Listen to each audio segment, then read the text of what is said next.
Good morning. Good morning. So when I think about the 4th of July, I have so many childhood memories that come back to me, including memories of hot dogs and hamburgers, corn on the cob dripping with butter, homemade ice cream we hand-cranked forever to get the right consistency, being sprayed with insect repellent so we wouldn't get eaten alive by mosquitoes, a warm feeling of family, food, and fun on a summer evening in the front yard. As a child, I never thought much about what we were celebrating each year. Of course, I knew this was a holiday when we honored the birth of our country and its history of freedom for the people who came here. But I took that for granted. I enjoyed it without spending much time considering those who have gone before me or the sacrifices they made. Like all school children, I studied American history without realizing what I learned left out a lot. Our history books told a particular story, told from a particular perspective, a narrow story that omitted the fullness of our nation's history. I know now that the ideal of the land of the free and the home of the brave is aspirational at best, and perhaps lip service at worst. Freedom, protection, justice, they aren't for everyone. Ours is a history that privileges some and oppresses many. So how do we wrestle with our hard, complex history in a moment when important aspects of it are being erased before our eyes? Much of the mainstream history of our country is based on the myth of self-sufficiency. And one of the problems with that myth is that it perpetuates the idea of the self-made person. That in turn supports the belief that individuals are solely responsible for their own circumstances. That we are all capable of pulling ourselves up by our bootstraps because we all have the same resources and opportunities. And that if we can't make it on our own, it's our own fault. The irony is that we were never a nation of self-made individuals. From the very beginning of our country's history, people needed help to survive. The first colonies, which were established at the expense of the people who inhabited these lands, were called commonwealths. In the Commonwealth, resources were held in common to be used by everyone. The well-being of the individual depends on the well-being of the community. And being interdependent assured the survival of both the individual and the community. The truth is, the people who first came to this country would have never made it on their own. They needed their community in order to survive. On this holiday weekend, as we hear today's gospel, notice that Jesus' traveling instructions to his disciples is at odds with the myth of self-sufficiency. Jesus instructs them to travel in pairs, not alone.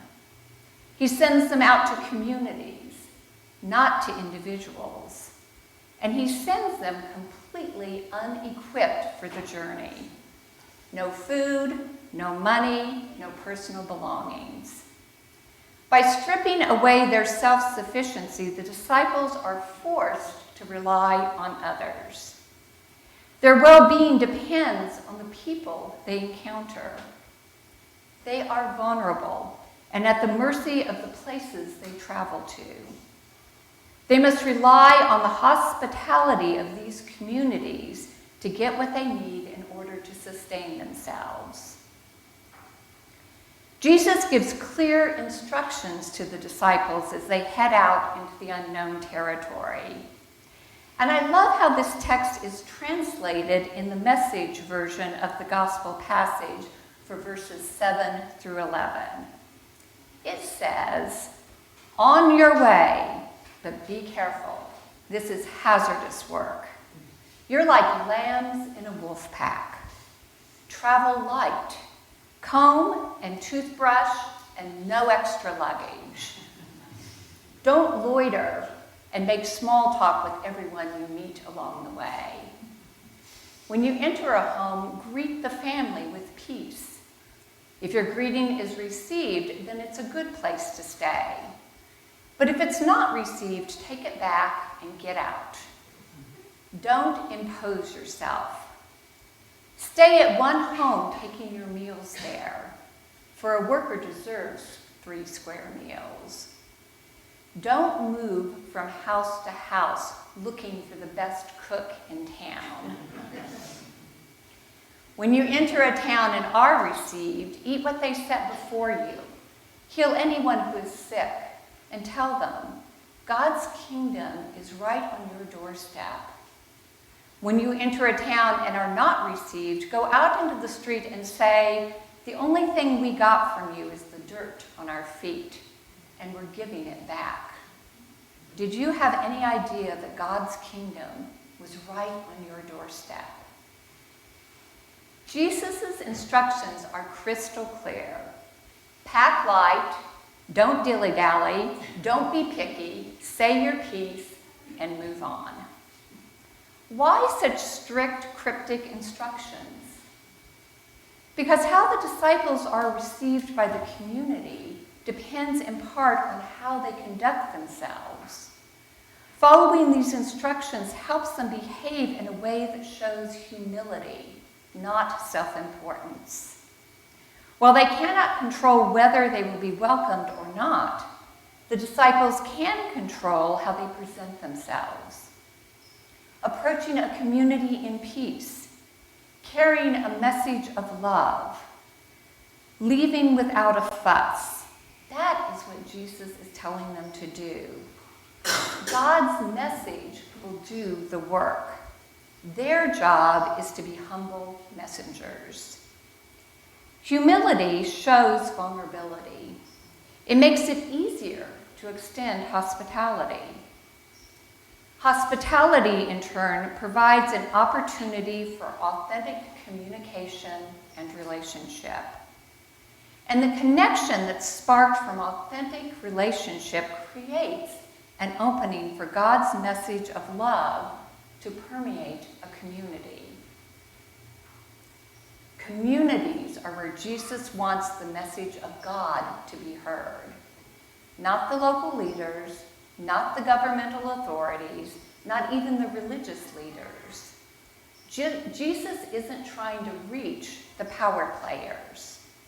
He sends his disciples out into communities to be in relationship with the people who share a common life together, to give them the good news that God's kingdom is right on their doorstep. Community is something that we all long for, to feel seen and heard and valued, to feel connected and included, to feel we have a place to rejoice, a place to mourn, a place to heal. At its best, community seeks the common good, never using power to separate or control. It grows and changes as needs arise, includes those at the margins, and shares its resources generously. Such a community is fertile ground for the message of God's love. It's nice, if somewhat optional, to be part of a community at the best of times, but it is essential to be connected to a community in hard times. These are such hard times, and we're going to need each other in the days ahead.